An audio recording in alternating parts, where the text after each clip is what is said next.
To have their $105 million quarterback under contract. What's next for the organization heading towards free agency? Find out in our latest installment of Locked On Seahawks. You are Locked On Seahawks, your daily Seattle Seahawks podcast. Part of the Locked On Podcast Network, your team every day.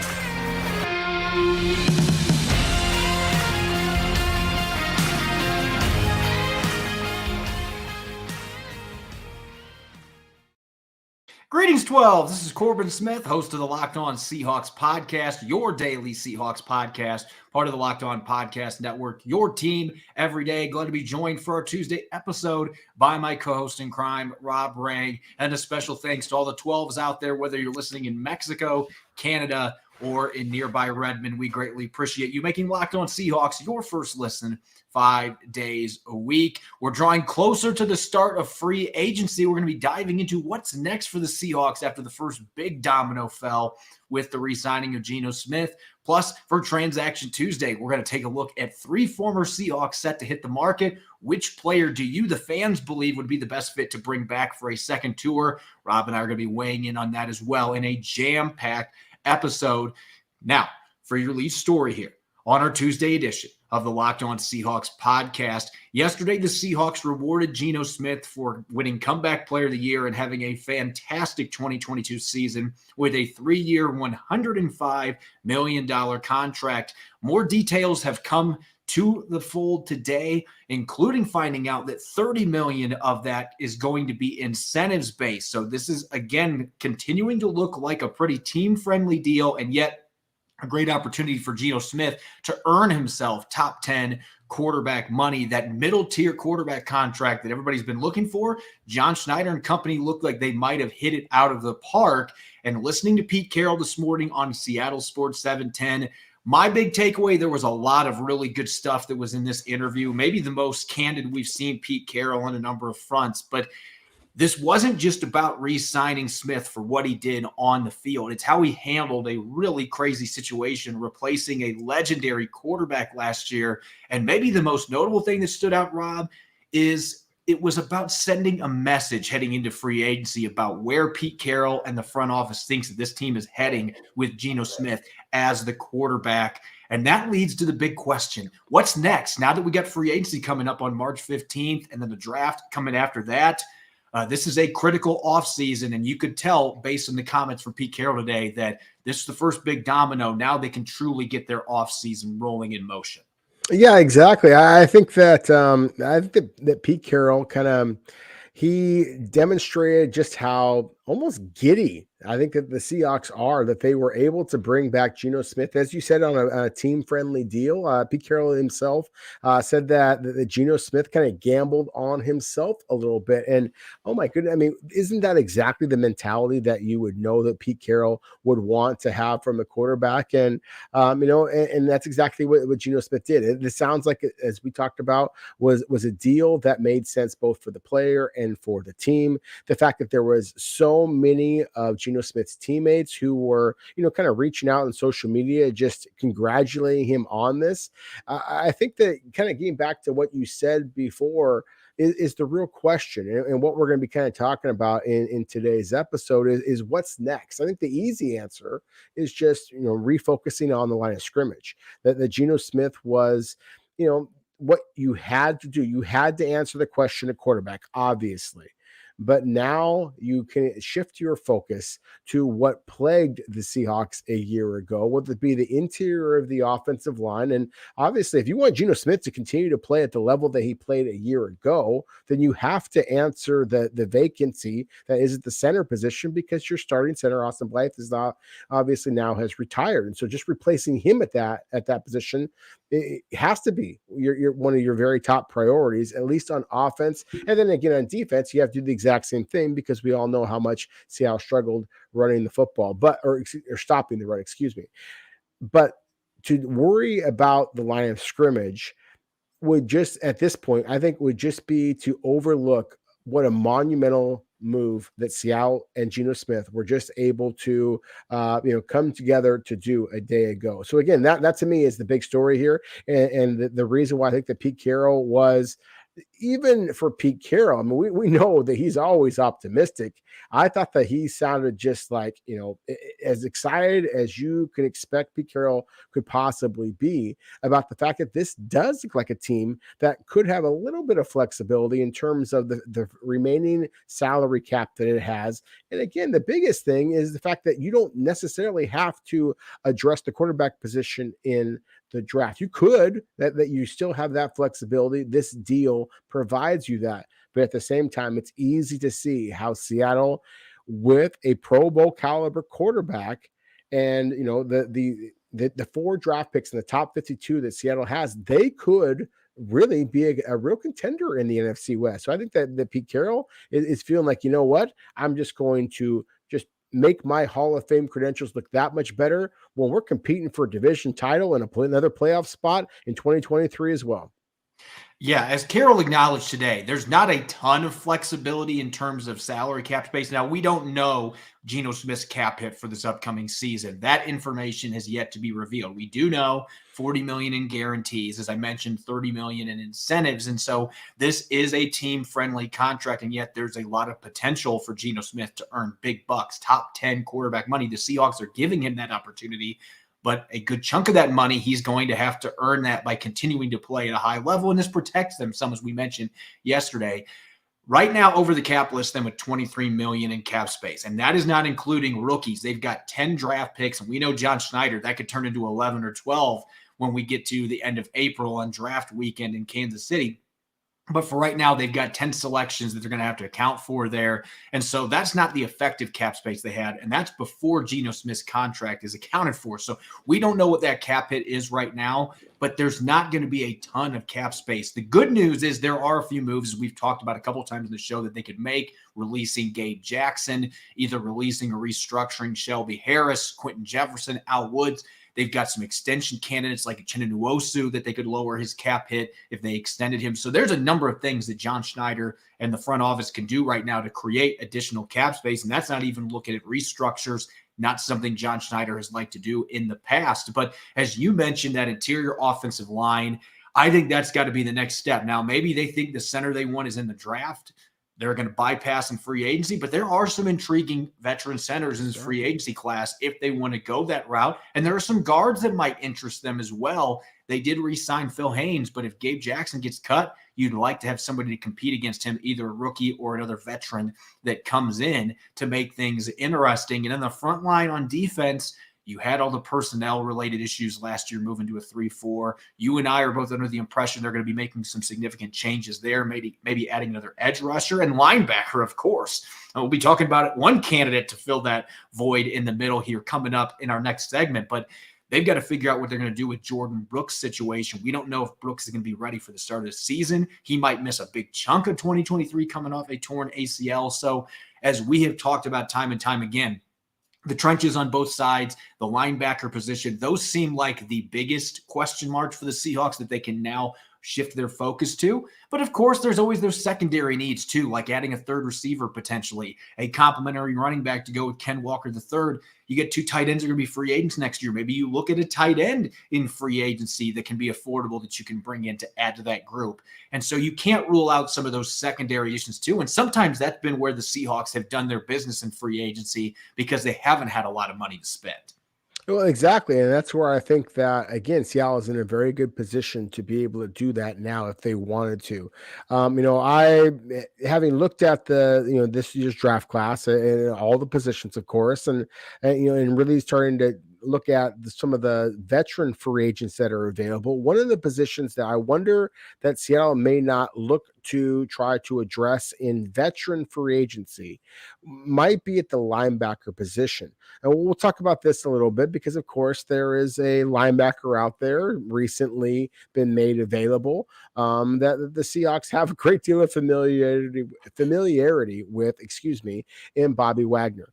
But I think that there's a lot of other inside linebackers who could kind of fit the bill. And I don't think that this is a draft class that is quite as good. So to me, that is one of the positions that I think that Seattle could be looking for. And then again, at the center position, we talked about this before. I am a fan of this center class But at the same time, I also will have to acknowledge the fact that Seattle has really preferred to have a veteran center.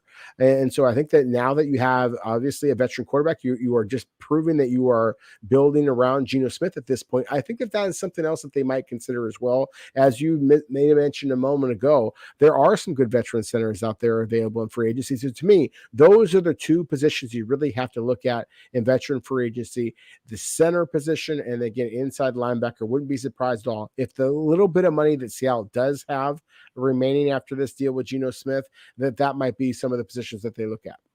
There is a former Seahawk that is going to be available on the market in Ethan Posick that could potentially be an option. Had his best season of his career with the Cleveland Browns. But ironically, he is not one of the three players that we are going to be talking about in our next segment. A perfect segue here. Transaction Tuesday, three former Seahawks standouts on the defensive side of the football, all set to hit the free agent market. Which one would be the best fit to bring back in 2023? We're going to hear from you, our valued listeners, and obviously we're going to weigh in on the discussion as well. Coming up next on our Tuesday edition of Locked On Seahawks.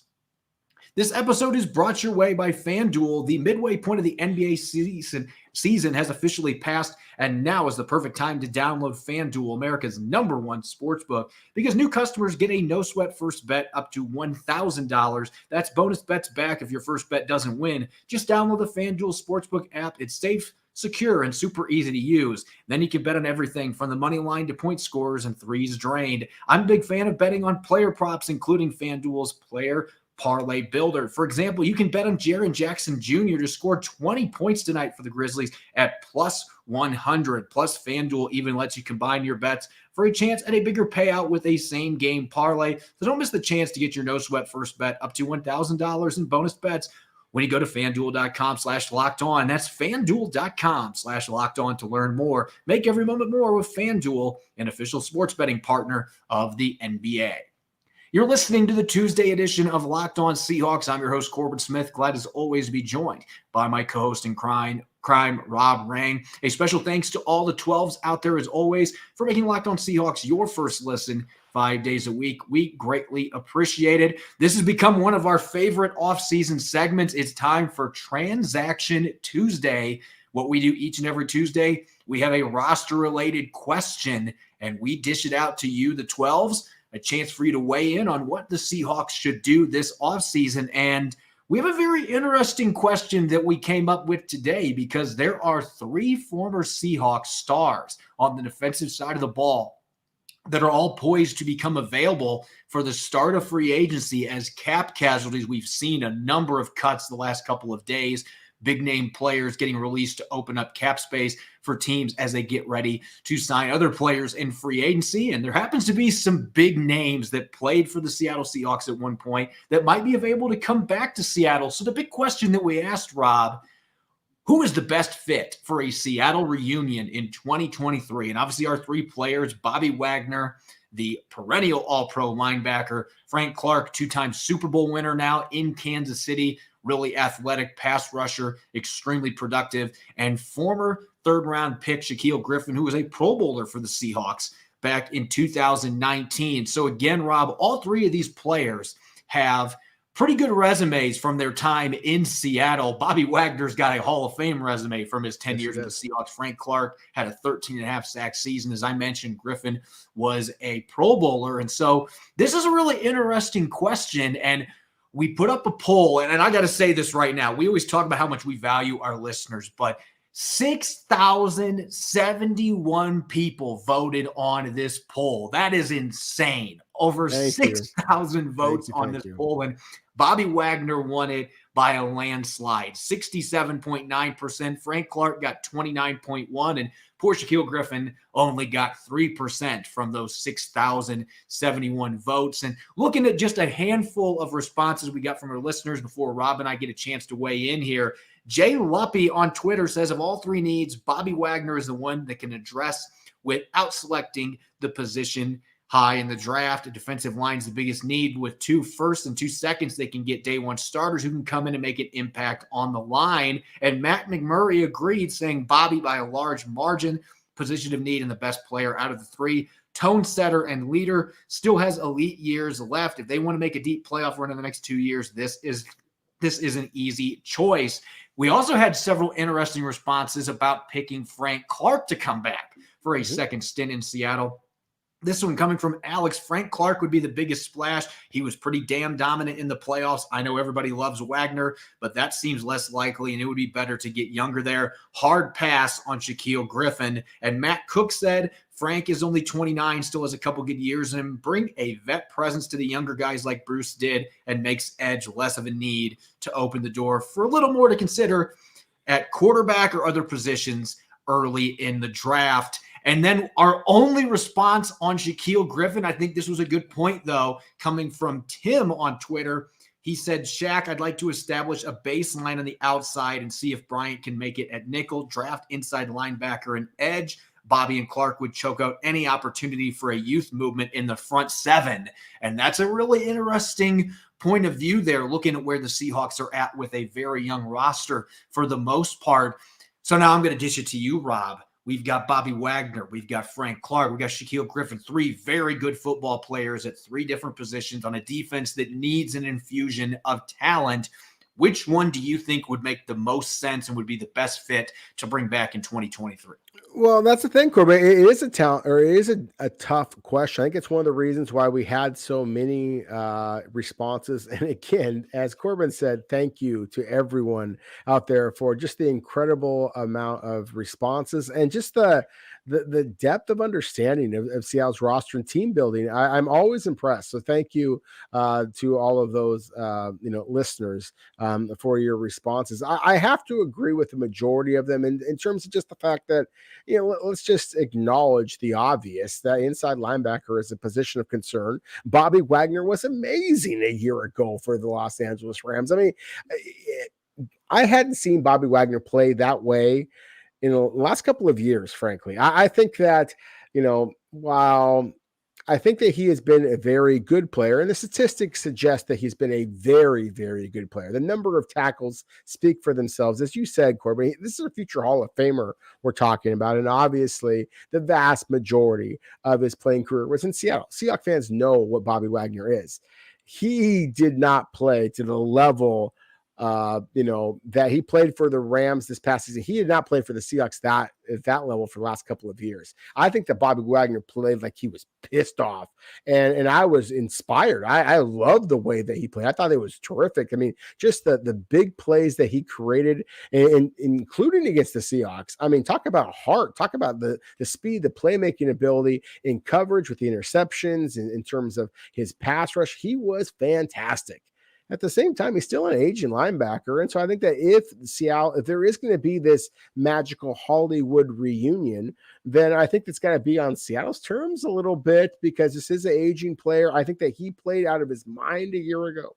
I don't think that you can expect that from him this upcoming season. I think if the Rams thought that they were going to get that player, then they might have tried to, create some type of a deal to bring him back themselves. I think there is going to be some interest from other clubs also. I just think that if Bobby Wagner gets a big deal from somebody else, then cool. Go continue your Hall of Fame career. It's been a joy to watch you as long as we have.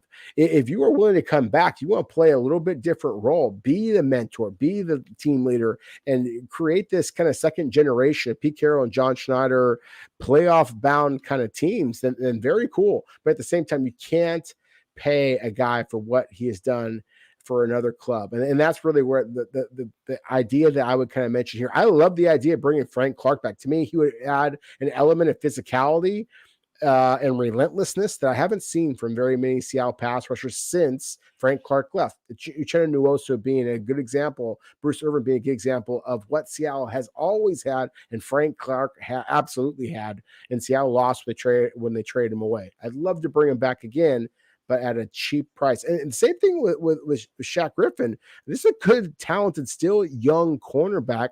I love the idea of creating a baseline on the outside.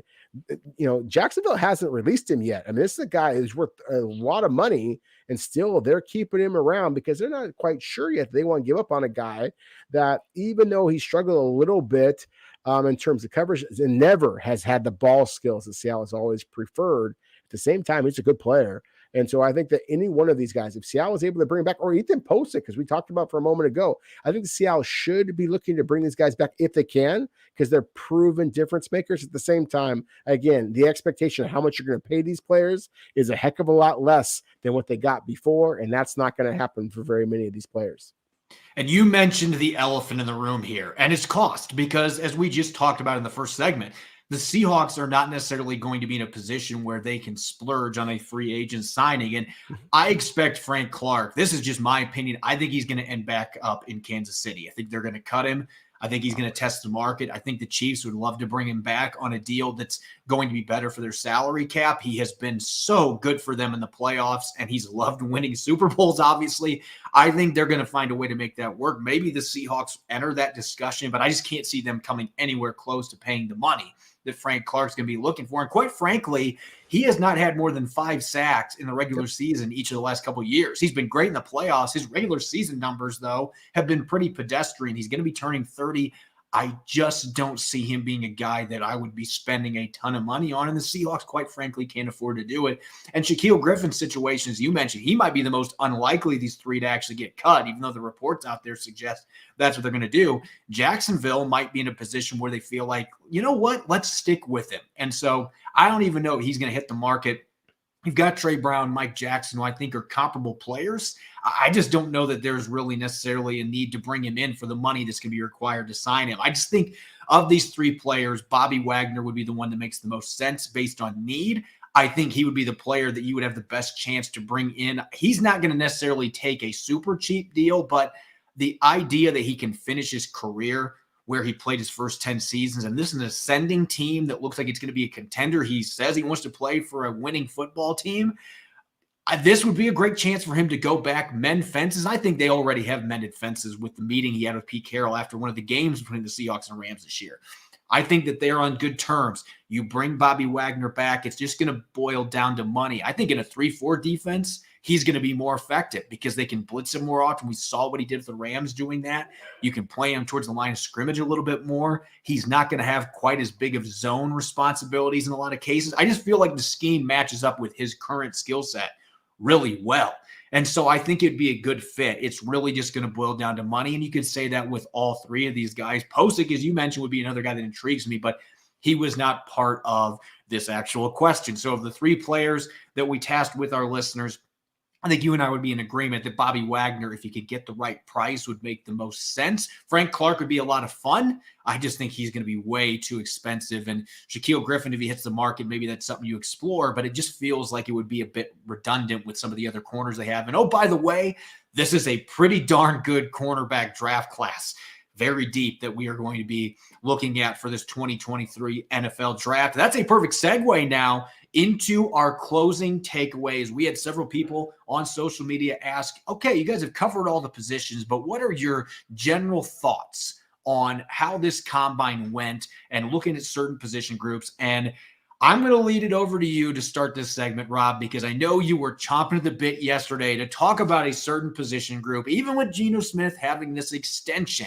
As Pete Carroll said, they are looking into the quarterbacks. That is not changing. So I'm going to let you share some of your thoughts on this very intriguing quarterback class that we got to see on display in Indianapolis. Yeah, I appreciate that, Corbin, because I'll be honest with you. You do so much of the heavy lifting here in the Locked On Seahawks podcast. I mean, you cover the Seahawks every single day, and I cover them 3 days a week and get a lot of days off. And most of the time, I'm off fishing. I'm like, hey, Corbin's got it handled. I'm good.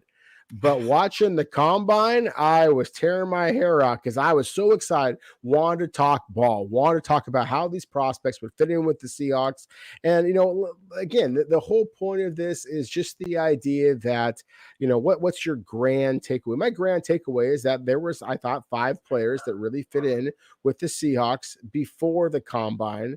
And it hasn't changed that much, although one guy dropped out, one guy jumped in.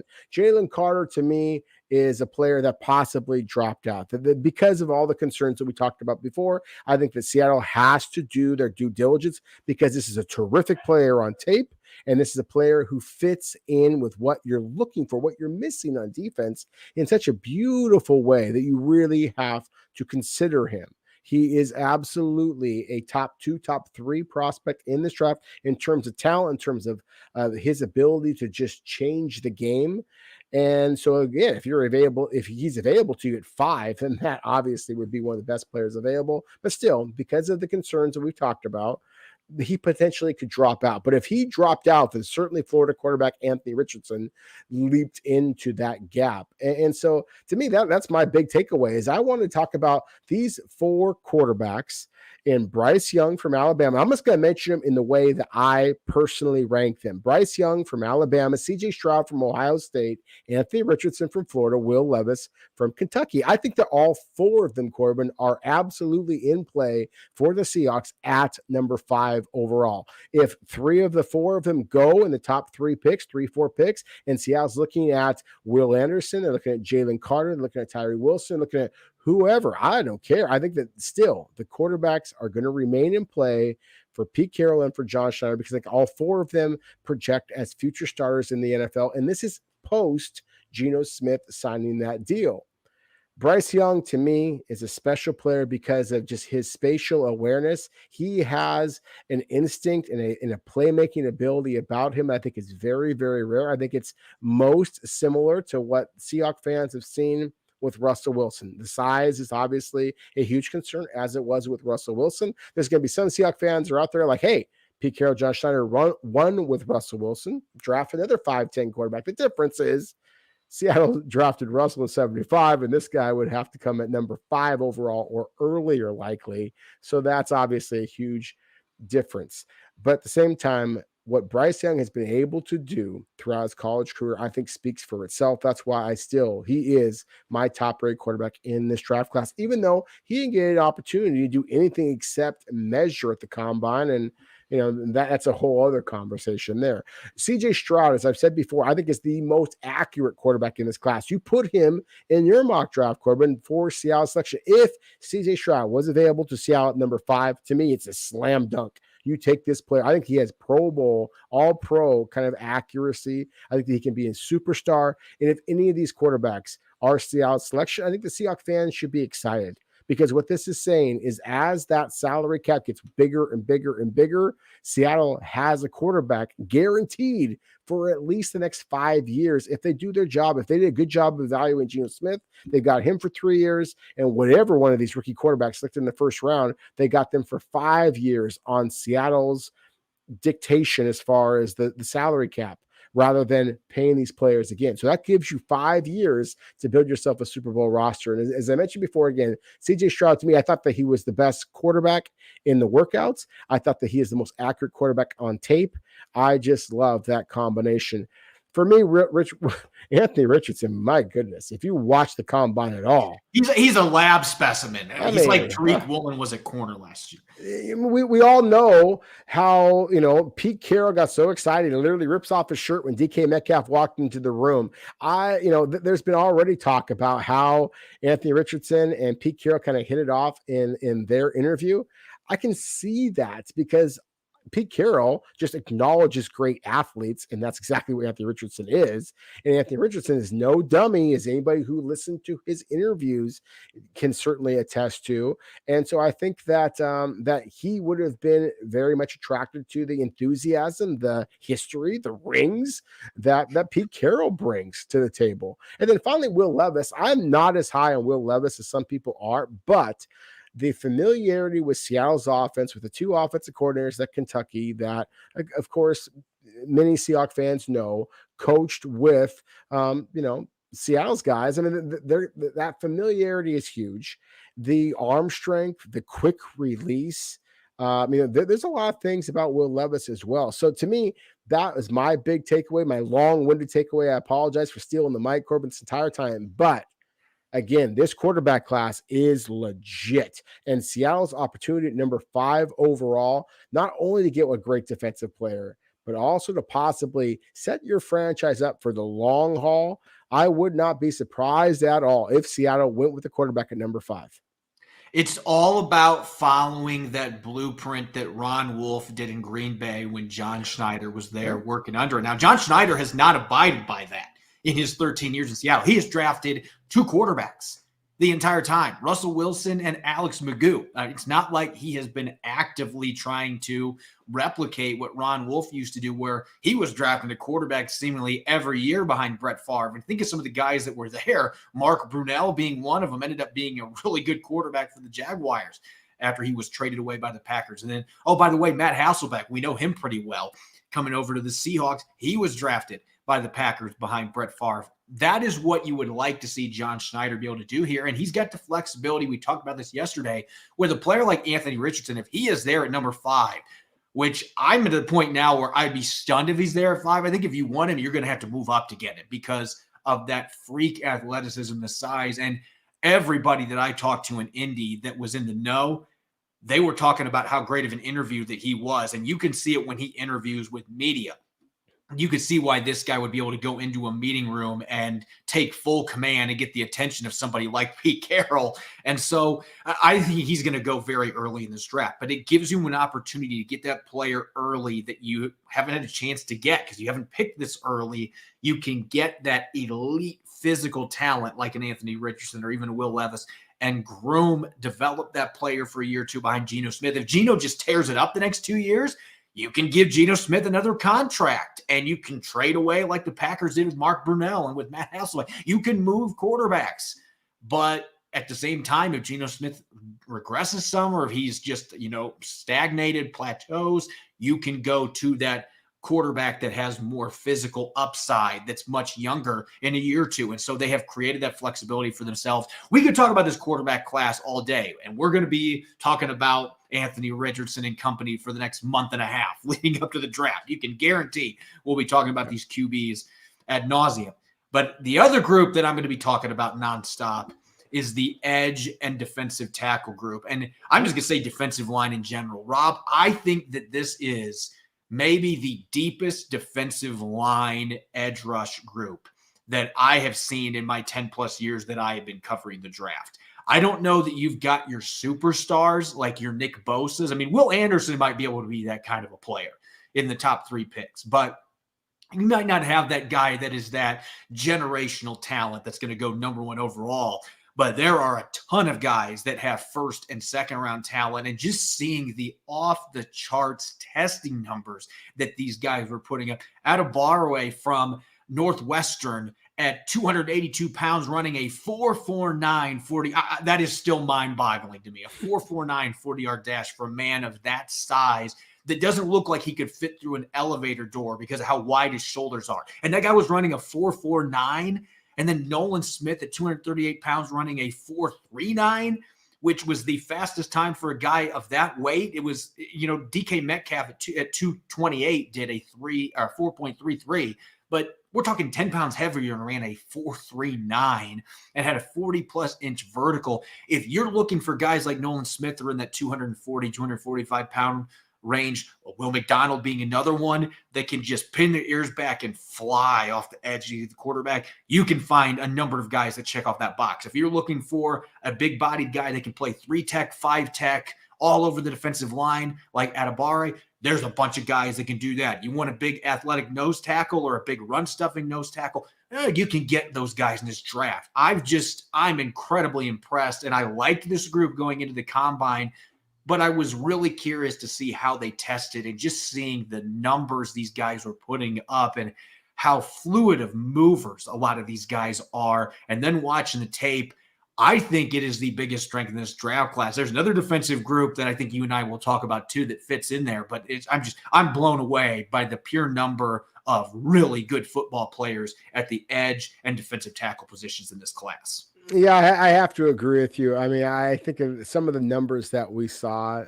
You mentioned one of my favorite ones in Nolan Smith, just because of the fact that he's coming off the injury. People had forgotten him a little bit, and talk about reminding people in a very emphatic way. I just was really excited about his workout. But yeah, Nolan Smith, Adebawore, Northwestern. There was some spectacular performance. I would have liked to have seen Jalen Carter work out. I would like to see Tyree Wilson work out. There's some really good players that haven't work out yet along the defensive line to kind of even prove your point that much more, Corbin. But to me, the positional group that I think on defense that we have to talk about would be the cornerbacks. I mean, they were just absolutely spectacular. I mean, just the fact that the fastest guy, DJ Turner, played the cornerback position in Michigan. We talked so much about like guys like Joshua Brents, for example, from Kansas State. I mean, not only fast, but long and tall as well. I mean, this is one of those cornerback classes is a really good one. Now, I do think that is a huge position of strength for all of the NFL teams that need them. I don't know that that's necessarily a position of concern for the Seahawks. So I'm going to shift to a group that I've talked about before that I think is strong, that a lot of other draft fans, draft analysis, whatever you want to call those of us who kind of do this for a little bit of a living as far as, evaluating college prospects. Not a lot of fans out there, it seems like, of the center class, but I am one of them. At the same time, one of the guys that I was excited about, Joe Tippmann, unfortunately, for Wisconsin to decide not to work out. And that was one of the takeaways for me, is not just with him, but the fact that we have a number of prospects who just chose not to work out. Not that that's anything new. We know that's the case, but the way that I saw players kind of, just picking certain things that they were going to do. Jackson Smith and Jigba, for example, the Ohio State wide receiver. We've talked about him a lot. He's one of the players that I personally projected for Seahawks a possibility at number 20 overall. The fact that he ran the 3-cone in the short shuttle really showed off his great change of direction, but did not run the 40-yard dash. That's really an area of weakness. To me, it's the savviness of players and their agents in today's game, Corbin, that I thought was really one of the takeaways for me in the 2023 Combine. I've been going to the Combine here for almost 20 years now. I mean, they say what happens in Vegas stays in Vegas. I assure you, what happens in Indianapolis stays in Indianapolis. It's a lot of years and a lot of good times. But the one thing I thought was a difference this year was how some of the athletes really chose to do certain drills that really accentuated their strengths. Bryce Young getting up there at the podium, but not working out, weighing in, but not running or any of those kind of things. Again, Jackson Smith and Jigba, the wide receiver, running some of the drills that really accentuate his change of direction, his quickness, but not his straight line speed, not going through the positional drills. Those different things. To me, that was one of the real storylines here. And I think that it showed that the center class is not quick, so potentially doesn't fit with Seattle's scheme quite as much. They are strong. They are stout. And I think that that's something that Seattle does need at the offensive line. And that's why I think that this center class actually projects better for the Seahawks than it does for most other clubs. Yeah, I'm a big fan of this center class, and I think there's more depth. I am with you, though, on the guy. This is going to sound like an old man screaming in a cloud, and I don't care if that's how people perceive it, because I understand players can pick and choose what they want to do. But if I was an NFL head coach, and I bet this irked Pete Carroll a lot, and I remember him actually answering a question maybe a year or two ago about this during draft season, that a lot of times he has advised younger players, like, show people that you want to compete, and not running the 3-cone and the short shuttle. If you're a guy that thinks you're a top 5 pick, okay, whatever. But it's an opportunity for you to compete against other guys that are trying to vie for this big money in the NFL draft process. And I know that it's only a small piece of the puzzle, but I was amazed. Only 2 running backs did the 3-cone drill. And it baffles me. Wouldn't you want to show teams, especially if you're not a consensus guy that's near the top of the draft board, wouldn't you want to show teams that you have elite change direction skills as a running back? I would think that you would want to show teams that short shuttle, there was only 2 or 3 running backs that ran it. There are a bunch of other position groups that were the same. And so I know from Pete Carroll's perspective, the competitor that he is, they're drafting guys that skip out on workouts. They've done that the last several years. This is not a new phenomenon, but I know that Pete Carroll and John Schneider and those guys, they are especially interested in the players that are extremely competitive, like Boye Mafe was last year, taking part, I believe, in most of the drills, if not all of them. They want players like that when they have a chance to compete, under the lights, they're ready to roll. And so that really would be a big takeaway for me. I thought there were a lot more guys that did drills this year than last combine. At the same time, I feel like there were some players that maybe missed out on an opportunity that could have helped their draft stock in this process that didn't take advantage of it. And coaches like Pete Carroll would be really interested to see those 40 times and stuff, just from the sense, I want to see your competitive vigor. I want to see you go out there and battle against these other draft prospects. And some of these guys didn't necessarily take advantage of that opportunity. As always, you can follow me on Twitter, Corbin Smith NFL. You can follow Rob at Rob Rang. Make sure to check out Locked On Seahawks. We're on all major podcast platforms and streaming on video 5 days a week on YouTube. Coming up on our Wednesday episode, we're going to shift our focus to looking at some of the restricted free agents, including Ryan Neal. What's the future hold for those guys with the Seahawks? And we're going to start looking at some free agent groups. I know Rob was eager to talk about linebackers. Well, guess what? We're going to look at some linebackers not named Bobby Wagner on tomorrow's show. You won't want to miss it. Thanks for listening in. Go Hawks.